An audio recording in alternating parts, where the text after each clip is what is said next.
MOPP came 2010, and in 2010 they made a rest on the farm. They started their clearing. When they started the clearing, while they were clearing their palm branches, their trees that they were felling, some started falling on my rigs. So I went behind them to talk to them that the clearing you're doing, please get this stuff from my farm. In that process, a group of boys came from the same community, joined me. They went and arrested all 16 persons, took us to Apple.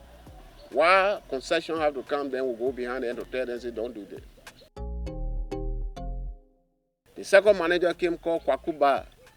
Kwakuba came, he said, once MOPP had agreement with Liberian government, meaning that all the land in this place is part of them. Nobody here to say they have claim. So that thing I was talking, I should not even bring it in their face.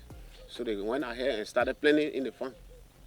When they started planning myself, I went to certain area, closed them up, I told them, this place you can't cross it. And this place you plan a part of my land, so you can't touch it. They went and they fertilized or cleaned the palm.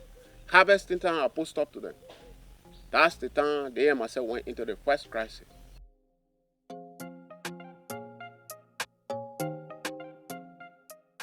Honorable A. Boyman told me that Liberian government signed agreement with the concession, and I was in the constant having embarrassing the concession. So he was going to sentence me for 3.5 months. And he did. So I told him, I said, for me, I'm not embarrassing concession, that's my land. And when you send me, I will serve my sentence, but when I come back, that land remain, I will meet it there.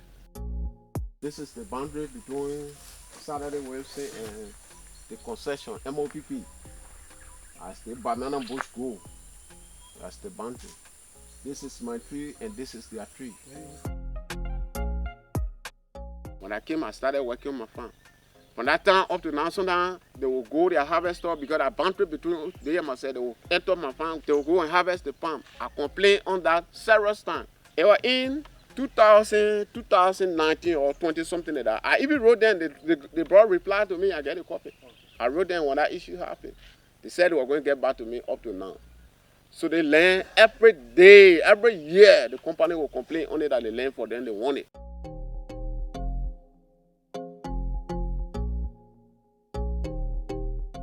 MOPP is saying that they don't want to work with me as a local farm in this place because they don't know me to be a farm owner. But they are working with other farm owners now. They're doing census on other local farms. But they said for me, I will not be part of that process. Now we got a late means of going to the Ivory Coast. They got a factory there in Ivory Coast, but it's a long process.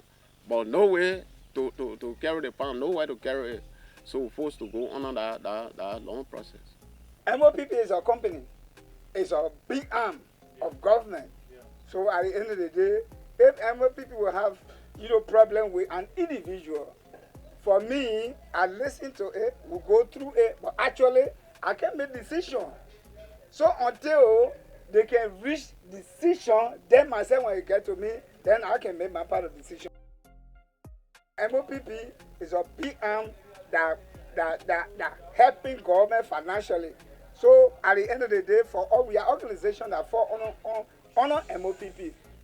And usually, to be frank with you, for every time I call meeting, he's one of the men, he comes and we have meeting together. So all I know is that he's member of the organization, but where they have little dispute in between the company and he the salary wasted, then to me, it officiate.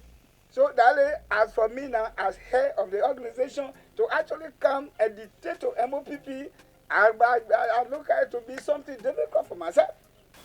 But they learn, we thought a lot of things on it, but we're not able government. I can say government force the company on us because we not even have memorandum of understanding. The farm that Saturday have, the land they're talking about is not for us. That land is not even for Saturday, it's for the community, that Jew-local community, that the people have the land. There's nothing, they're not only the place that the farm stopping, it's surround the whole town. We are in the midst of the farm. When you go through that farm, when you come through that farm,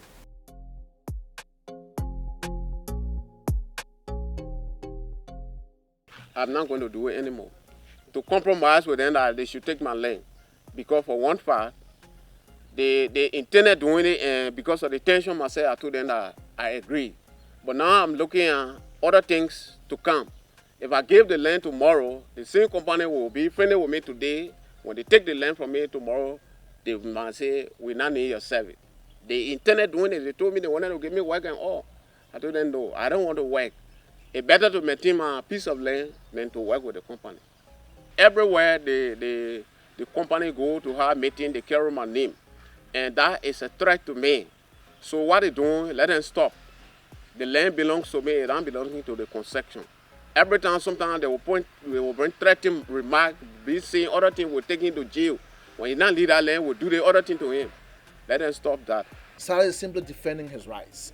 And Sally has insisted that this land is ours, this pond is mine, my citizens depend on it. And if you technically check, and this is something that government should pay attention to, that area that Sally has is the only last resort of survival for the people in that town, the people in that community. The action by the company, supported by the government, to ostracize Saturday is like closing the door for smallholder expansion across Liberia.